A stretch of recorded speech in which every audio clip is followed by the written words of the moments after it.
Heart First leadership isn't what you say, it's how you show up, how you regulate, how you communicate, and how you execute when it matters most. We are Heidi and Ryan Sawyer, and you are listening to the Heart First Leadership Podcast. We have a special treat for you today. We have Commander Mark Divine on the podcast. And in case you've been living underneath a rock or haven't been plugged into the mental toughness and leadership and coaching world in the last however many years, then I'll introduce him to you. Mark Divine is an entrepreneur. He's a New York Times bestselling author, and he's one of the world's top leadership and coaching experts. And in my personal opinion, he is the best in the world. After a successful 20-year career as a Navy SEAL and a SEAL commander, Mark was hired by the Navy to create a nationwide coaching and leadership program for the SEALs. The bold goal of this program was to give SEALs the best leadership and mental management tools in the world, to help them forge unbeatable SEAL teams that achieve mission success in the most stressful, challenging environments on Earth. Divine's leadership and coaching program for the SEALs was so effective, it's now being used outside the Navy by top CEOs, Fortune 100 companies, U.S. Olympics, elite universities, Major League sports franchises, celebrities, and successful individuals from all over the world.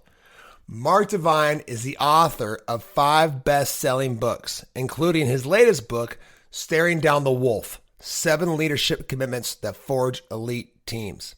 He hosts a #1 ranked podcast on iTunes, Mark Divine's Unbeatable Mind, and he is the founder of 5 successful companies, Unbeatable Mind, SEALFIT, NavySeals.com, U.S. CrossFit, and the award-winning Coronado Brewing Company in California. Once again, I could not be more excited to have Mark on. He's one of my absolute top mentors. Today, we're going to talk about the importance and the impact of being a practitioner. Somebody who takes the time out of their life to sit down, to learn, to train their mind, and how that can lead towards clarity of vision and clarity of purpose in life, how important this is for your own transformation and the transformation of your family and your community. I hope you enjoy the podcast. Well, I have the absolute most impactful mentor in my life joining us today, Commander Mark Divine. I could not be more excited about you having on this podcast and just the ability for us to share the importance of this message that we're going to talk about today about being a practitioner. So before we dive all the way in, I would love to hear from you, Mark. Is there a story that comes to the front of your mind that has led you down this path of being committed to being a practitioner yourself, which has led you obviously to your current passions and purpose and mission in life, where you are today? Yeah, I think that's such a great question around a topic that is near and dear to my heart, as we discussed recently down in Atlanta when had the great privilege to reconnect with you after a few years. And, I started my practice when I was 21, when I started Zen meditation. But, I had a practice as an athlete before that, and I just never really thought of it that way. It wasn't until I took up a seated practice of meditation where I started to understand what that meant. And then, later on, I added other kind of competencies to that. But that was really the start. And that led me, and I tell the story in my book, The Way of the SEAL, that led me to shift from being, white collar MBA CPA type to becoming a Navy SEAL leader and officer. And then as I transitioned out of that as a full-time active duty SEAL officer, I had developed a capability for designing kind of complex and very effective training programs for SEALs and special operators, or mainly for the SEALs, obviously, at the time. And that led to a major contract with the Navy, a government contract, to mentor SEAL trainees nationwide. And this was a subcontract, meaning there was a company called JHT Consulting that had a contract with the Navy Recruiting Command, and the Recruiting Command added this as a task. They didn't have the capability, so they put out a subcontract RFP. And the usual cast of characters were bidding on it, like Blackwater, which is a $1 billion company, and SCIC, a $50 billion company. And then there's little Mark Divine, and I was NavySeals.com, and I rebranded to sound bigger to U.S. Tactical. and I put in a bid. But what was unique about my bid is I was actually doing the work. I was mentoring people through NavySeal.com in the forums, and I had, groups that would come and, I would train them, and we were having great success. So I actually was doing the work, and JHT recognized that, and they gave this subcontract to me. It was very valuable. 6 million would have grown to $10 million a year. Well, I know where the question is around practice. So at this time, after years, 7 years active duty SEALs, I was kind of on and off with my practice. I recognize the importance, but as a special operator, it's very, very difficult to keep up a daily kind of meditation practice. So I really, that was the beginning of me taking my practice off the bench and trying to integrate it into everything I did. And which, when you're a SEAL, that's kind of easy because, if you're staring off the ramp of a, C-130, about to jump out of it at 100, at 17,000 feet, and you're going to fall 120 miles an hour, that takes some breathing, breath control. It takes some concentration. It takes some mindfulness, Pretty serious shit, right?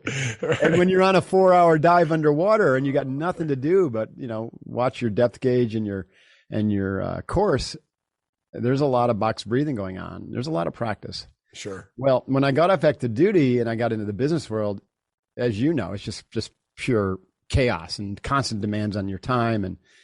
And so I found it really difficult to practice consistently. So back to this contract situation. So there I was in the middle of this contract. This money is flowing in.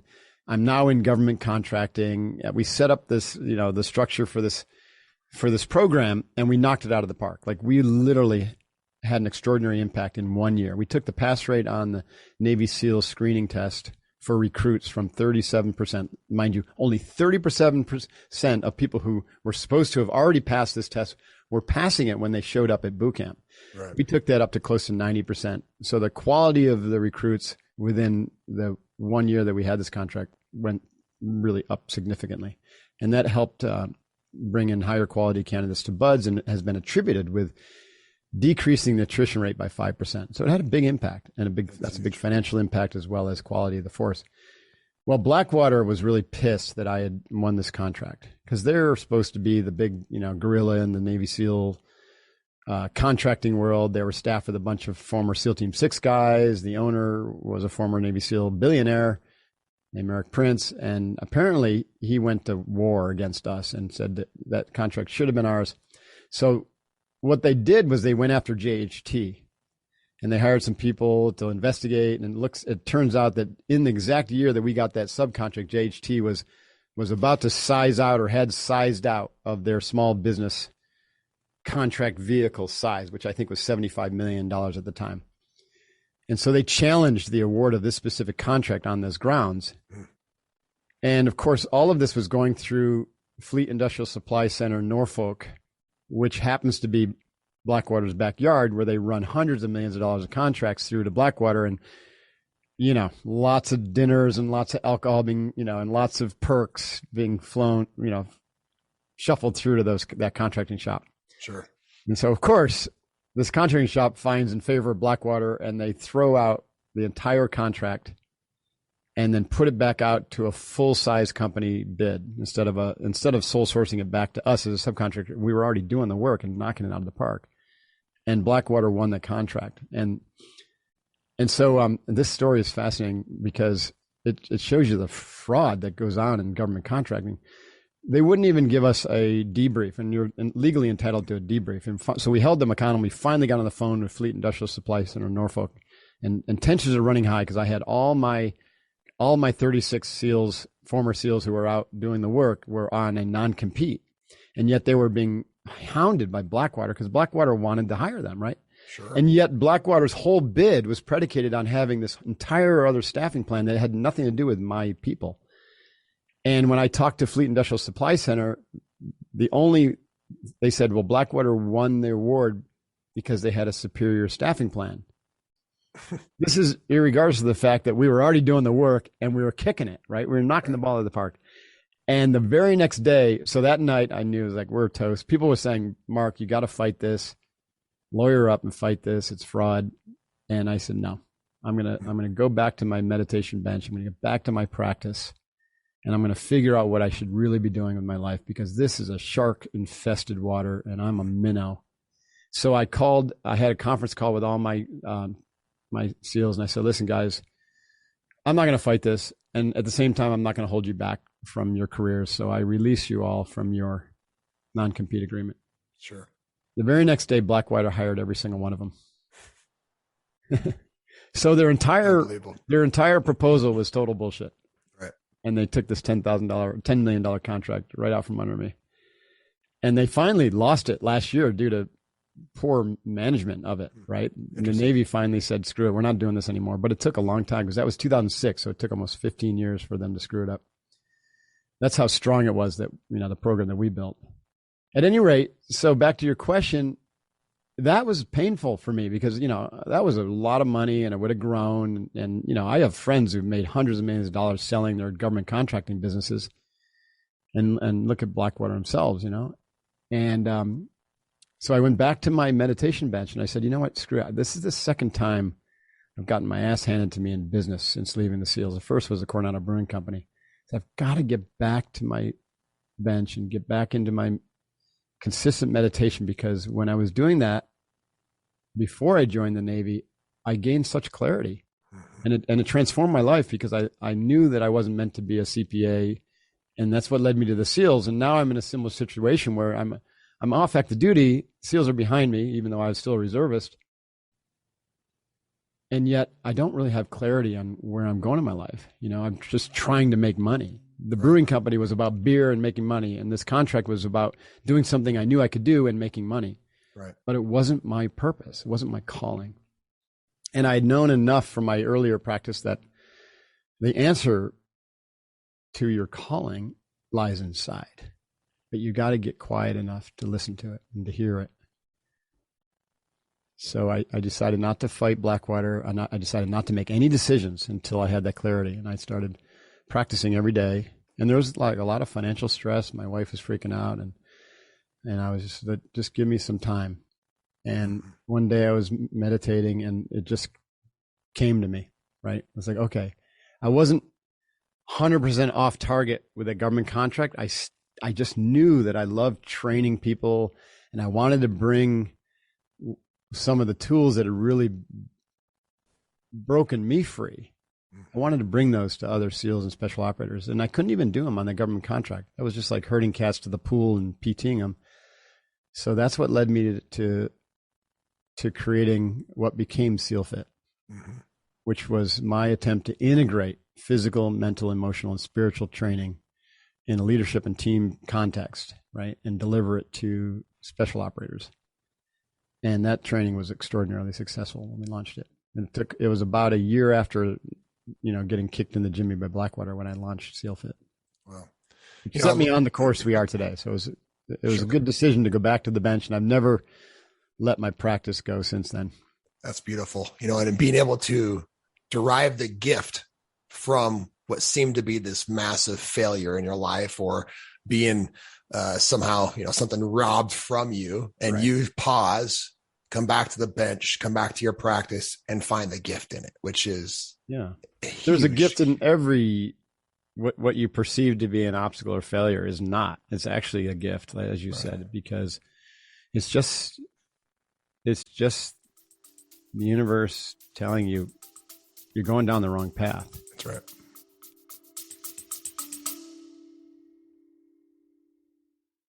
We are all leaders. If you're ready to stop waiting and start impacting your environment in a powerful way, we want to connect with you. Click the Book Now link in the show notes to book a call with a Heart First coach and discover what Heart First leadership can look like in your life and in your environment. Now back to the show. Because when you do align with your calling, the only time those obstacles come up is when you get off track. So if you're on track and you're doing the practice, everything is easy, right? The Red Sea parts. It's the notion of the Red Sea parts. It's the notion of shibumi, the Japanese concept of effortless perfection. Right. I mean, you still show up and it looks like you're doing work, It may even looks like you're struggling sometimes, but the reality is it's just flowing out of you. You get into a state of perpetual life flow, and it's not hard. It's actually joyful and blissful. And that's it, that finally descended upon me maybe in the last 5 years. Where things just begin to flow for you. Well, effortlessly. Yeah. And I don't feel like, I don't have 100% of the success that I imagined that I could have, but at the same time, I've learned not to push or to fear or to struggle against it or to push, like I said, against the tide. Yeah. Because I've recognized things are exactly the way they are because they are that way. Right.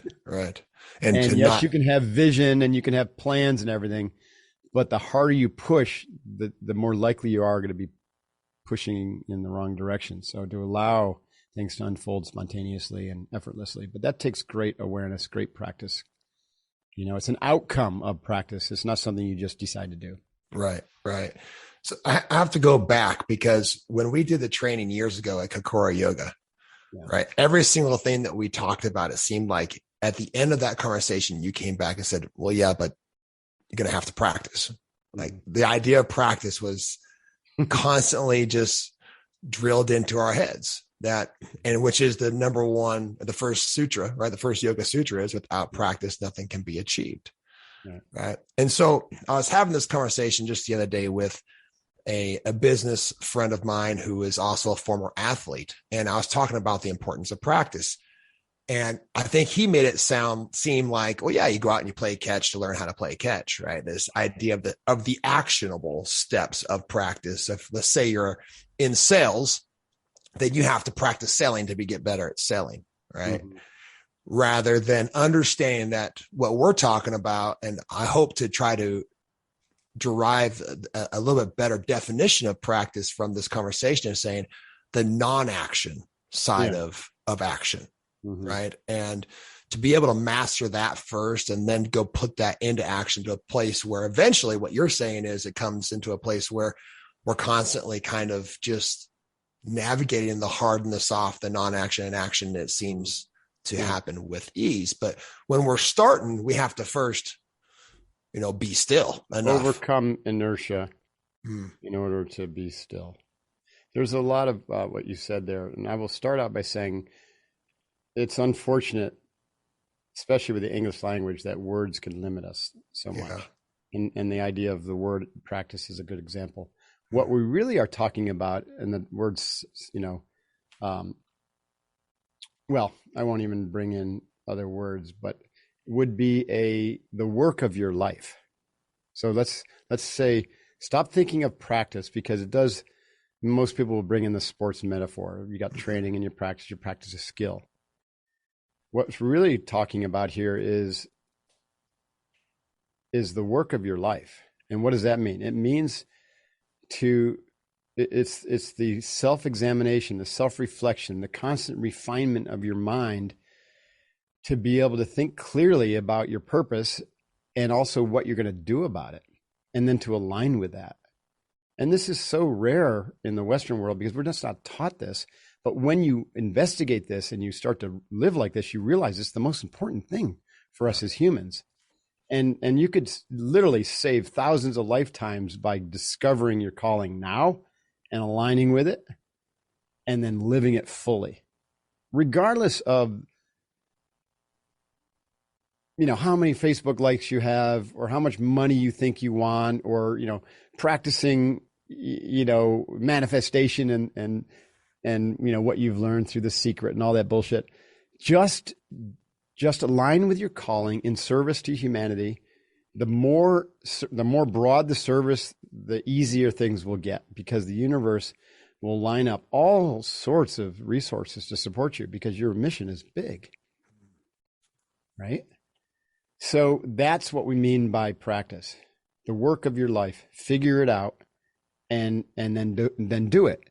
But does that mean it just happens? No, it takes daily effort. That's the practice. And what are we first doing? We're overcoming the inertia of a lifetime of non-practice and a lifetime of conditioning that has completely locked us into victimization, into negative thinking, into belief systems that have molded our minds to take us away from our absolute infinite creative capacity. Yeah. Yeah. Right. And so we have to retrain our minds by first clearing them out, like an Etch-a-Sketch. We have to clear them out of all the concepts, all the self-concepts, all the identities, all the bullshit that we've been trained to think we are. And then we have to look deeply within. And this is where the non-action comes in. So that's all action. What I just defined, the first phase is action. And that is the work of like thinking, reflecting, contemplating, journaling, and it's all negation. It's all thought work. It's all thought work, but it's all negation. I'm not this, not that. They call it netting it. Not this, not that, not this, not that. And every time you say no to something or I'm not that, then you're getting closer to that tabula rasa, that blank slate or that clear mind, where your mind can then be a proper reflector for your spirit or for universal consciousness or for your soul or whatever. And then the work turns into that yin phase or the surrender phase. Yeah. And this is hard for Westerners because we have such a massive bias toward acting. And this is why, you could literally meditate your way to a brick wall, thinking that more meditation is better, more doing is better, more fixing yourself with therapy is better. And eventually you just have to surrender to being okay with who you are right now and letting the mirror of your clear mind reflect, your higher reality. And that requires stillness, which is total surrender. So effort precedes surrender. The yoga terms are sthira sukha. They do happen simultaneously in a well-constructed practice, similar to like you go through a high-intensity workout. If you go from there right into a high-intensity meeting, right into a high-intensity this or that, the other thing, you don't have time to recover, and so you don't. And then you don't learn and you don't integrate. So similar to effortful practice, we might do a concentration or box breathing practice, but we should follow it with just absolute stillness and doing nothing, non-efforting whatsoever. And then, so that's like bleeding the yin and the yang, the effort surrender into a daily practice, especially in the early overcoming inertia phases. But over time, your life up to a point represents the action. And so the life after represents the surrender. And that's when you truly are in service. You surrender to the service without needing anything in return, without needing the fame or the fortune, anything. Yeah. Total non-attachment. That's a lovely, this idea to wrap our minds around, but I want to go back to something you said, because it's that past conditioning that I think is important for people to understand. Like, it's that past condition is what creates the perception of how we see the world, right? It's our self-concept, right? How we view ourselves in the world. It's really, in all reality, is creating this illusion that we're living our life by. We're living our life by these narratives, these stories, these beliefs, these concepts that are not the truth of who we are. Right. And if we don't clean our windshield, then we're going to continue to look through that dirty windshield and not be able to see where we're going or what's next or understand the experience and be able then to derive the gift. You never would have found the gift in that experience, the story you just told, if you didn't sit down and be still and allow for it to come to you and allow for it to show up by just being in the practice. Yeah, and the practice separates you from that false reality. So you begin to see it. I love the metaphors of, you become the mountain and all those dramas become like clouds passing in the sky. And after those dramas, guess what? There's going to be more, because there's always going to be rain. There's always going to be clouds. But what you recognize with practice is that the sun is still shining on the other side of the cloud and the other side of the thunderstorm. And so you identify with the sun that always shines instead of the clouds and the rain that kind of temporarily pass by. So you do the work and you're able to touch that part of you that's pure. That's right. Never fears, never doubts. And then you're able to live your life from that truth, from that place you're able to touch once you've done the extra sketch on your brain. Right. Right. And this relates to the stages of development of consciousness. and awareness. So the first three stages are just sleeping, dreaming, and wakefulness. Mm-hmm. Most humanity just lives there, right? And those are the three states. But they're also kind of considered like stages, because some people are dead asleep in their life and ignorant. Some people are literally living a dream, and some people are awake, right? They're smart, they're intellectually, and they're on a growth path, but they haven't attained the fourth stage, which is recognizing that sunshine that we're talking about. Mm-hmm. So the fourth stage is you recognize it, but then you snap back. And this is why practice is overcome the inertia. You have to sit in silence.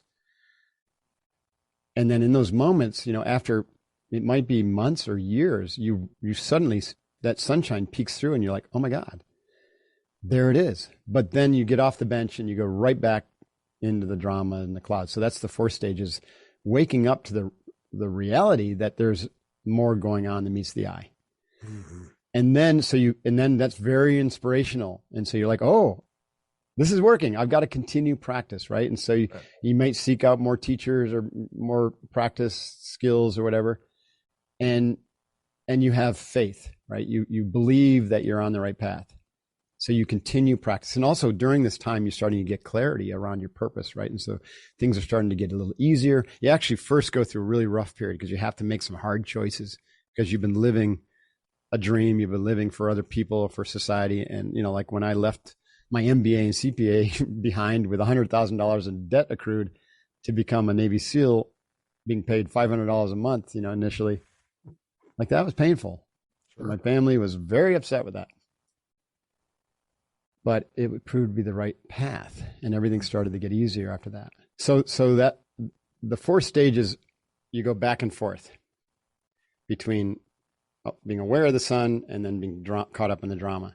Mm. So you continue to practice, and this is where mindfulness becomes very valuable, because mindfulness is essentially creating a metacognitive awareness that you are not those thoughts and emotions. Right. And so that leads you to, that metacognitive awareness leads you to finding that pure awareness or witness the term witness that you and I have used, mm-hmm. that is always there. And so then you turn increasingly toward that in your practice. And then that begins to be taken off the mat, meaning you're starting to turn toward that even in your everyday activities, until eventually that comes online. That fourth stage that you recognize, that awareness, comes online full time. Mm-hmm. And that's the fifth stage. Wow. And so in that fifth stage of consciousness, you have that awareness full time, but you still see yourself as a separate individual.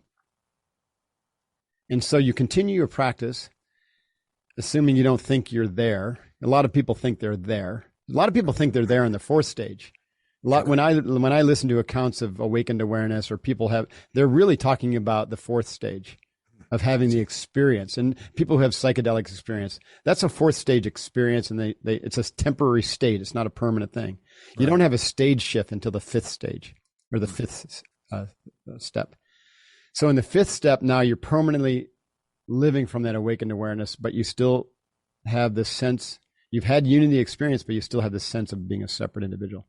So you keep training and training and training until suddenly you begin to experience that you are not separate from everyone else, and that you are, let's say it this way, you wake up, and instead of waking up to the world wakes up to you, because you become, your experiences, I am everything.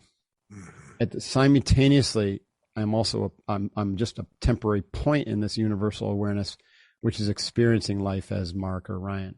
So that's the sixth stage.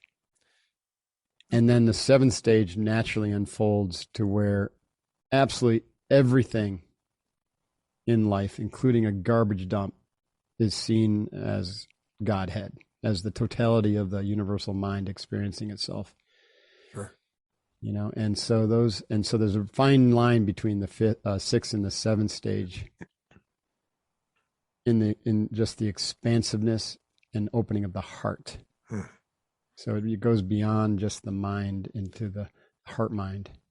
With that in mind, one of the ideas that I play with is our self-concept of ourselves. And basically the experience we're having of life is usually equal to our concept of ourselves. And so if we want to achieve a different goal or otherwise building a business, whatever it may be, like when my self-concept matches that which I desire, then I will achieve. Then it happens, right? Then it happens, right? Yeah. So when we go touch this place, when we have this experience, that's what it is. Like we can sit here and talk about it all day long, but if you haven't had the experience, it's not going to be fortified in your awareness. You're not going to be able to actually anchor in it. You're not going to be able to relate to it. You're not going to be able to operate from it. But when we go touch it, like, what does that do to your own confidence and your own self-concept of yourself when you're out in the world in action? For somebody who's just maybe starting to practice or has been practicing for years and is listening to this conversation going, I think I'm doing it, but this makes me wonder if I'm really doing it. You know what I mean? So here's the thing. That's such a great question. You don't think about it because the experience is beyond the mind. Mm-hmm. This is the part that is so hard for people to understand because they're searching for this with the mind, and you have to use the mind to find this. Remember we had the conversation about the witness being the doorway between mind and pure consciousness or awareness. So until you develop that stable awareness that is beyond mind, you're always going to be filtering those experiences, those temporary states and the experiences through your mind, which is going to contract it in some way.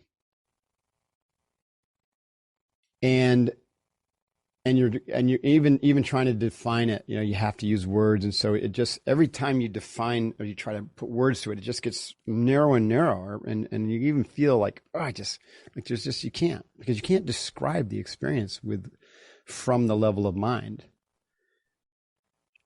So to be more precise with your question, when you have the stabilized awakened awareness, you live from that point that is beyond your mind, but then you activate and you use your mind as best you can, given the training level that you've given your mind to be able to conceptualize and to create concepts and to articulate and to communicate. For task orientation. Right. And so it's like the mind that I have now that can filter these experiences is very different than it was even 2 years ago or 3 years ago. That's why if you listen to an interview from me 3 or 4 years ago, even if it were true that I had a stabilized experience of this awakening, you're going to hear different words come out because I just, the mind hasn't been completely clarified to be able to reflect that totality of that experience clearly. Yeah. And I don't think, until you're at a level of like a Jesus or a Buddha, it's very, very difficult. You just do the best you can. But the more you practice, the more still your mind becomes. And that's also akin to training the mind, right? So you're training the mind to be quiet, get your ego out of the way, get the concepts out of the way, all those identities, get them out of the way, clear them up. You can never stop the mind because that would kill the body. But what you can do is train the mind to take a back seat to the witness. And in that regard, the mind gets clearer and clearer because it's not living from all those identities anymore.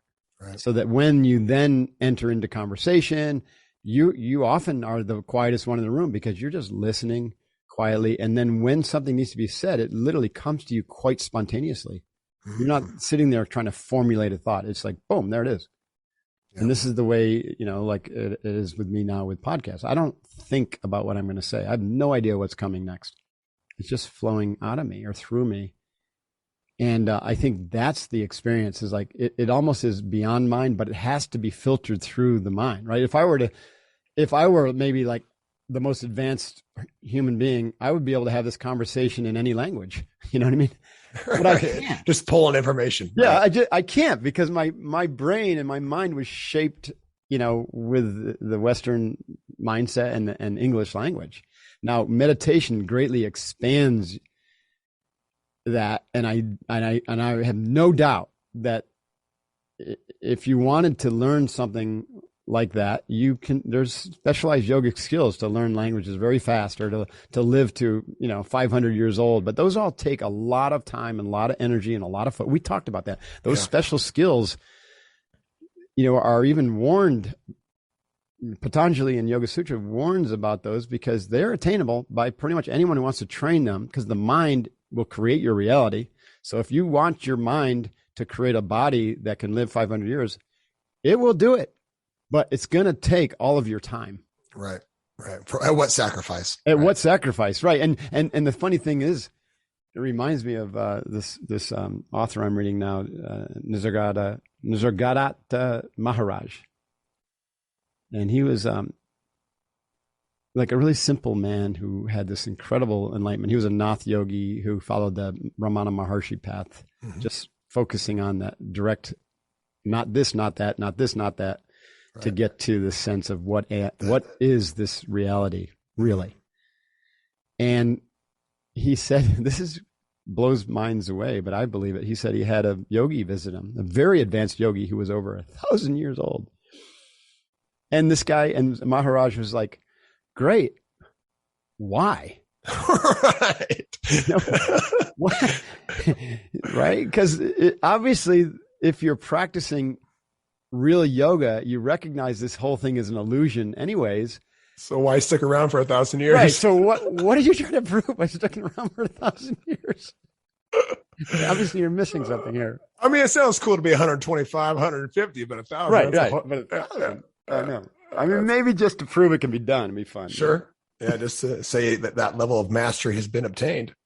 Right. But that's never going down a whole like selfish versus selfless conversation. And if you read, like, I love those books, that those yoga texts.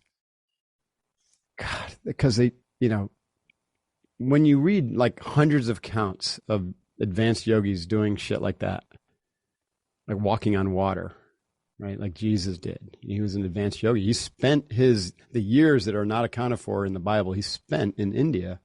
They know his name in India. They know where he studied. He was a yoga student, and he was a master.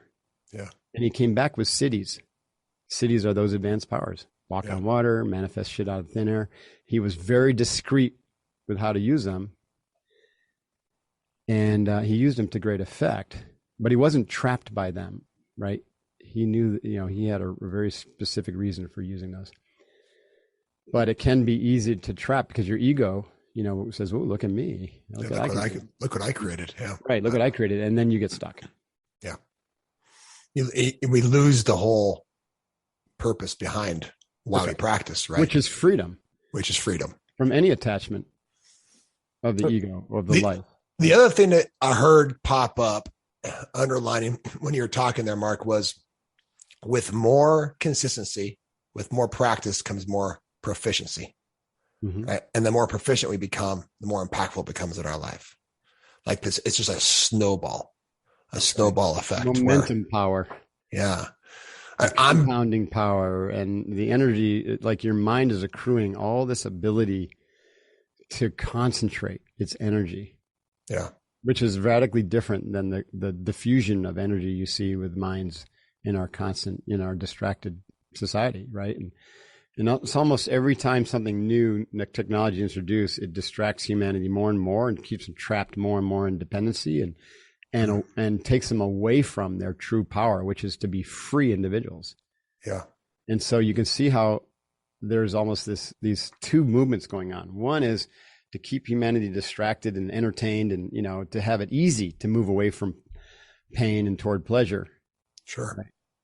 Just take a pill or just doom scroll or just, get on social media, or eventually it's going to be to plug your brain into, the internet. Oh yeah. Merge with technology, which keeps you more and more distracted and takes you away from the autonomy that we're meant to have as human beings.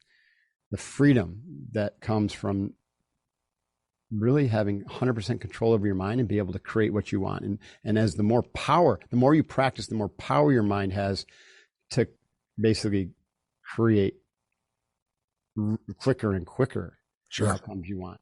Speed. Yeah. Yeah. As I think about that, I come back to one of the 4 entry points that you talked about at Kokoro Yoga into yoga. One was developmental. The second one was therapeutic. The third one was preventative. And the fourth one was transcendental. Like, a lot of people come into this idea of yoga or meditation because they want to live a long life. Would that be preventative? Or therapeutic would be because they want to eradicate negative behavior, or, negative thoughts, their attachments to their thoughts.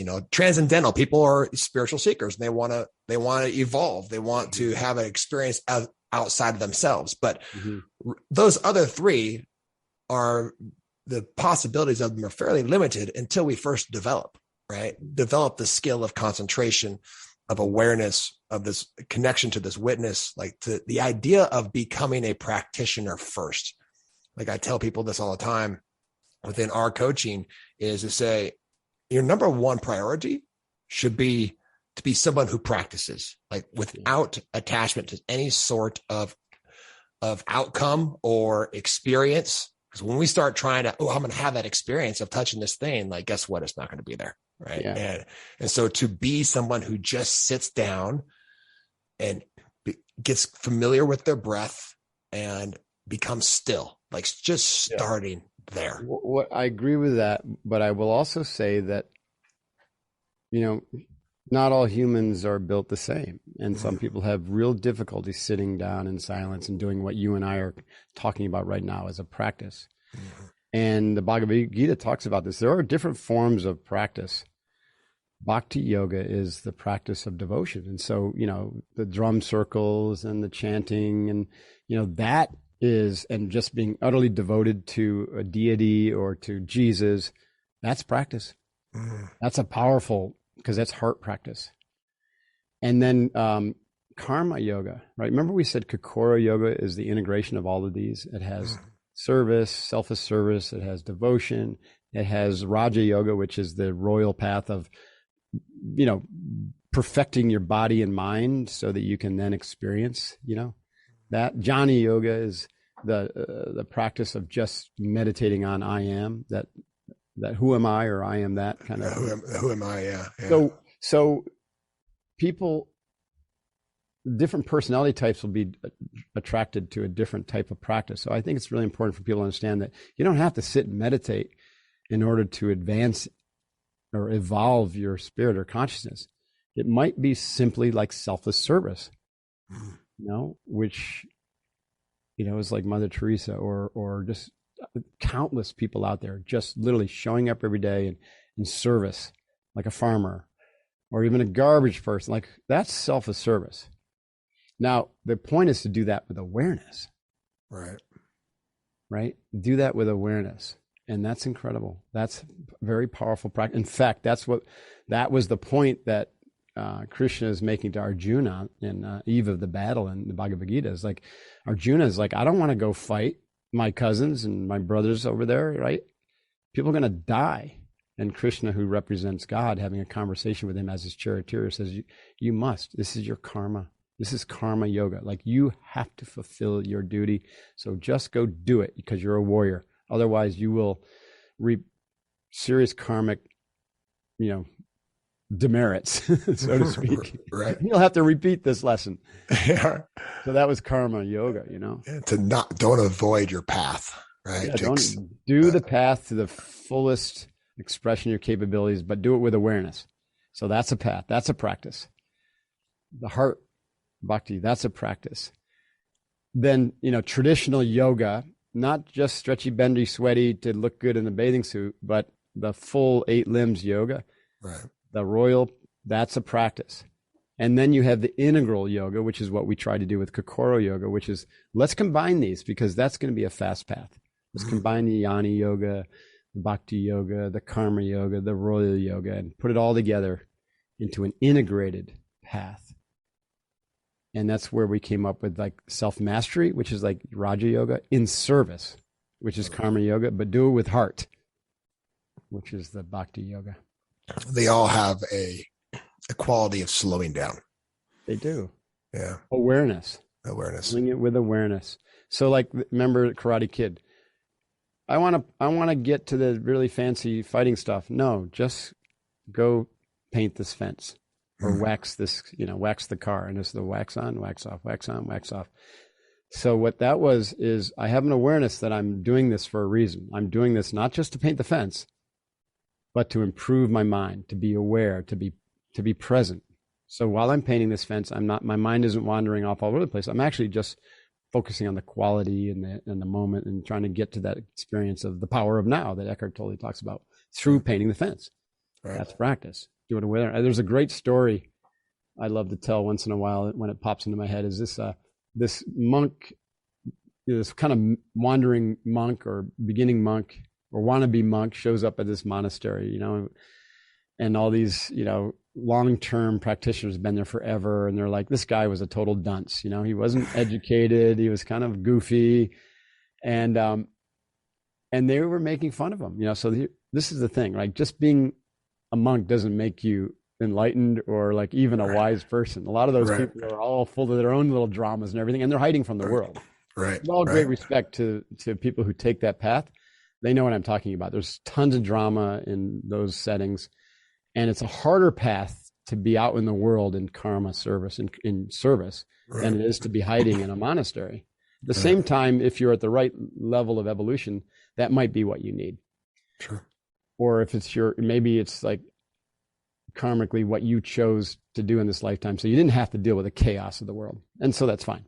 So anyways, back to the story. So this guy shows up and the monks are all there making fun of him. And they're like, okay, we're going to put this guy in the kitchen. He's going to cook and do the dishes for us. Yay. Right. And so this guy was fine with it because he was in service. And so, but what he did while he's washing the dishes, he sang, the Marian prayer, Hail Mary, Mother of Grace. I don't know, exact words, but he was reciting, the prayer. Like a prayer bead. So instead of a set of prayer beads, which the Buddhists would use, he was washing the dishes, like wax on, wax off. And while he was doing that, he was reciting his mantra. And his mantra was, the prayer. And after 20 years, he was the head monk of the monastery. That's all he needed was that practice, because it wasn't the concepts. It wasn't reading the text. All of that became an obstacle for everyone else because their egos got caught up in how much they knew. And this is one of the great realizations, is that knowledge becomes an obstacle. Yeah. And then you have to, and this is the idea of emptying the cup comes in. You have to be able to surrender all this knowledge on the altar of wisdom.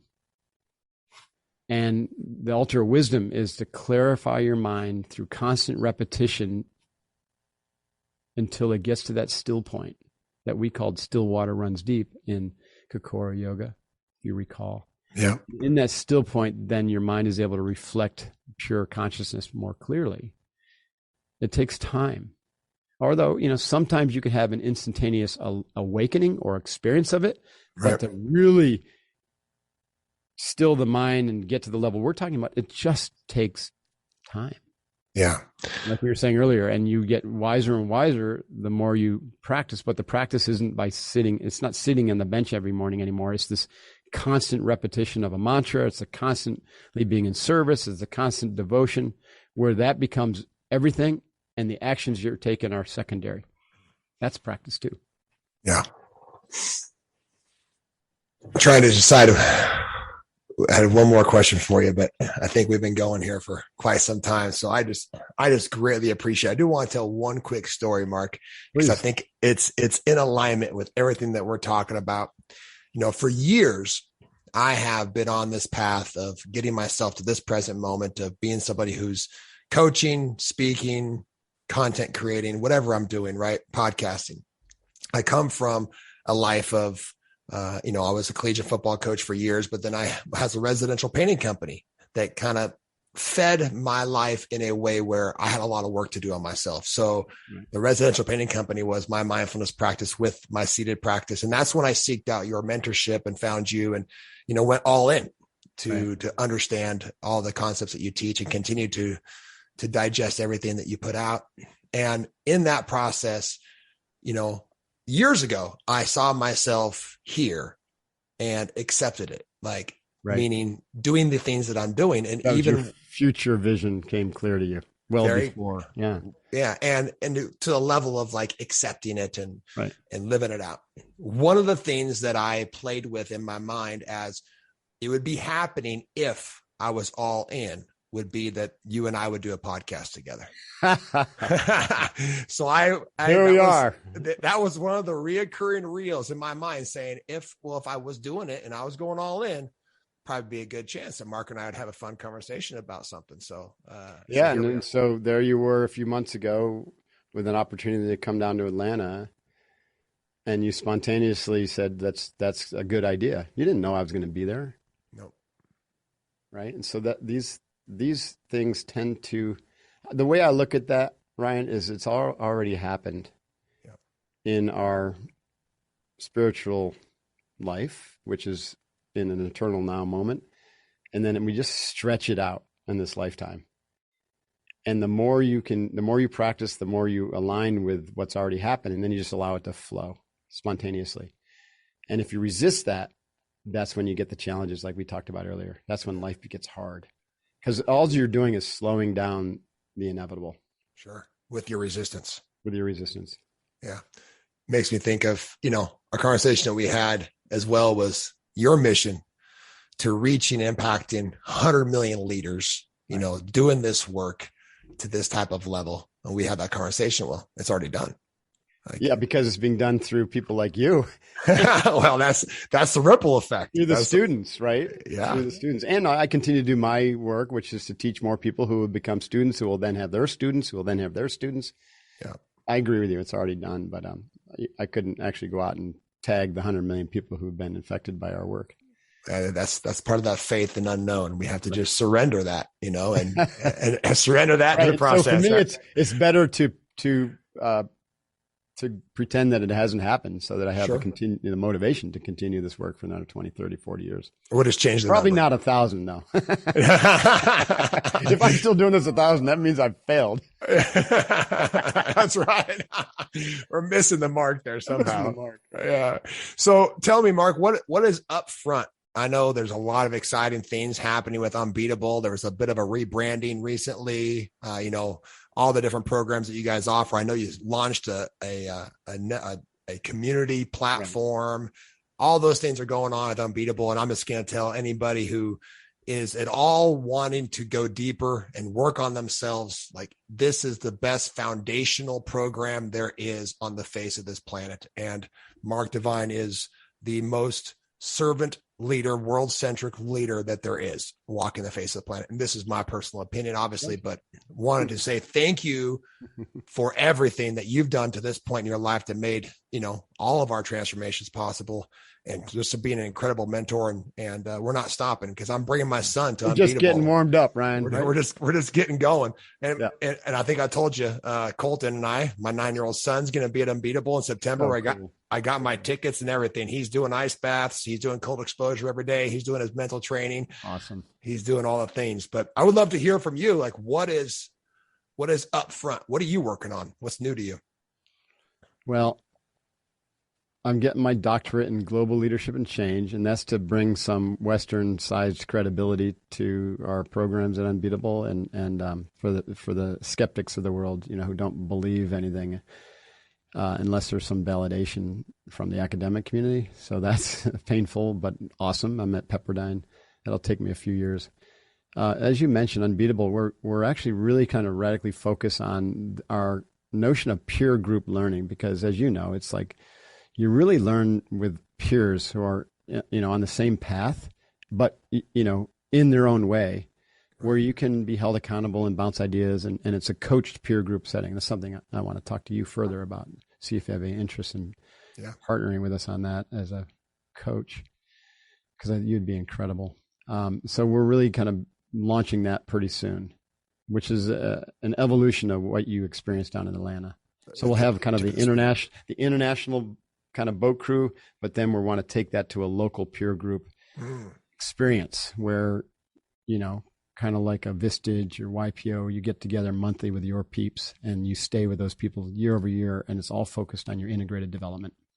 and mastery and service, I love that. So that's coming soon, and I'm really excited about that. And part and parcel with that is me kind of separating my personal, what people think of as Mark Divine or that identity, I guess, because I don't think of myself as that, but whatever that identity is, separating it from the business so I don't hold the business back, and the business can thrive multi-generationally if it's meant to be, so it can fulfill that mission. And also, conversations like we had today, sometimes they don't really fit in the business structure, Sure. And I don't want to be, I want to be able to have conversations like this and not have my hands tied. Sometimes, like we said earlier, you have to become worthy of the organization, but at the same time, the organization, when it takes a life on its own, can be a constrictor, right? It can hold you back. And so I want to fly independent of the organization. So I'm doing that, but in total support of the organization. So that's where the Mark Divine podcast, I rebranded that from the Unbeatable Mind. And my Mark Divine website. And now I have a newsletter called Divine Inspiration that goes out every week. All that you can find information at markdivine.com. And subscribe to my newsletter. And I've got my weekly blog and my Mark Divine show kind of highlights and other interesting things that I'm, a book I'm reading and other interesting things that kind of piqued my attention. So that's what I'm working on. I'm also trying to finish up a book I've been working on for like 5 years, but I just, I haven't been able to kind of like just nail it or put it out there. And that's part of my own like resistance. I'm overcoming resistance on there. There it is. So there's still resistance showing up in even your life, huh? So. Right. Because I didn't want it to just be, incrementally better than or different than Unbeatable Mind. I wanted to go really deep on the 5 mountains. So I'm calling the book is titled Uncommon. And I'm going to self-publish that this fall. That's my goal. That's awesome. Well, I'm looking forward to, I'll be the first one to buy that one. So I'll give you a copy. That sounds good. Well, thank you so much for your time, Mark. I appreciate you and excited to see how it all unfolds and how the vision continues to 100 million over and over and over again. Yeah, I'm excited to watch you too, Ryan, and to see you in September. And I'm really grateful for you for this opportunity and also for the work that you're doing. Thank you for listening. Remember, leaders go first. Alignment matters. And the environment that you create is the legacy you'll leave. We'll see you on the next episode.